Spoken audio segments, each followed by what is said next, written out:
నేను శ్రవంతి.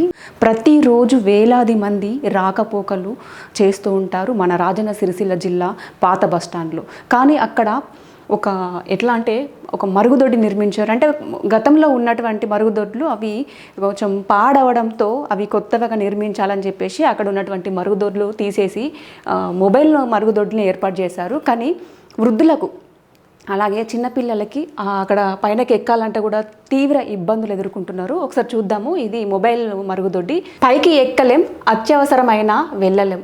సిరిసిల్ల జిల్లా కేంద్రంలోని బస్టాండ్లో నిత్యం వేలాది మంది ప్రయాణికులు రాకపోకలు సాగిస్తున్న మరుగుదొడ్లు కరువయ్యాయి. పాత బస్టాండ్లో మరుగుదొడ్లు, మూత్రశాలలు శిథిల వ్యవస్థకు చేరడంతో కూల్చేశారు. ఇప్పటి మట్టుకు ఏర్పాటు చేసిన మొబైల్ మరుగుదొడ్లు దుర్గంధం వెదజల్లుతున్నాయి. పైగా ఎత్తైన ట్రాలీపై ఏర్పాటు చేయడంతో వృద్ధులు, మహిళలు, చిన్నారులు ఇనుప మెట్లు ఎక్కలేకపోతున్నారు. త్వరగా శాశ్వత మరుగుదొడ్లు నిర్మాణం చేపట్టాలని, మొబైల్ మరుగుదొడ్డిని అనుకూలంగా ఏర్పాటు చేయాలని ప్రజలు కోరుతున్నారు. ముఖ్యంగా అక్కడ ఉన్నటువంటి, నిజంగా చెప్పాలంటే ఇది ఎంత పైకి ఉందో చూడండి. పైగా మళ్ళీ ఇనుప మెట్లు, ఈ ఇనుప మెట్ల నుంచి వాళ్ళు ఎట్లా ఎక్కుతారు? ముసలి వాళ్ళు, ఓన్లీ వృద్ధులు ఎలా ఎక్కుతారు? చిన్నపిల్లలు ఎలా ఎక్కుతారు? పైగా ఇరుకుగా ఉంది. పైగా ఇది మెయిన్ రోడ్ మీద పెట్టారు.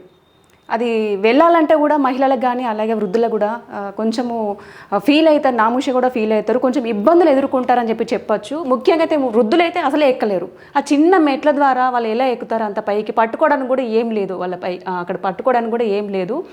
ఇక వృద్ధులకు కూడా అయితే చాలా కష్టము. ముఖ్యంగా ఇది బాగా దుర్గంధమైన స్మెల్ వస్తుంది. మాకు కొంచెము తొందరగా ఏర్పాటు చేయాలి మరుగుదొడ్లు. మేము ఖచ్చితంగా వెళ్ళాలి, అంటే వెళ్ళలేక మేము చాలా ఇబ్బంది ఎదుర్కొంటున్నాము. ఆ మెట్లు కూడా మేము ఎక్కలేకపోతున్నామని చెప్పేసి అయితే ప్రజలు ఆవేదన వ్యక్తం చేస్తున్నారు.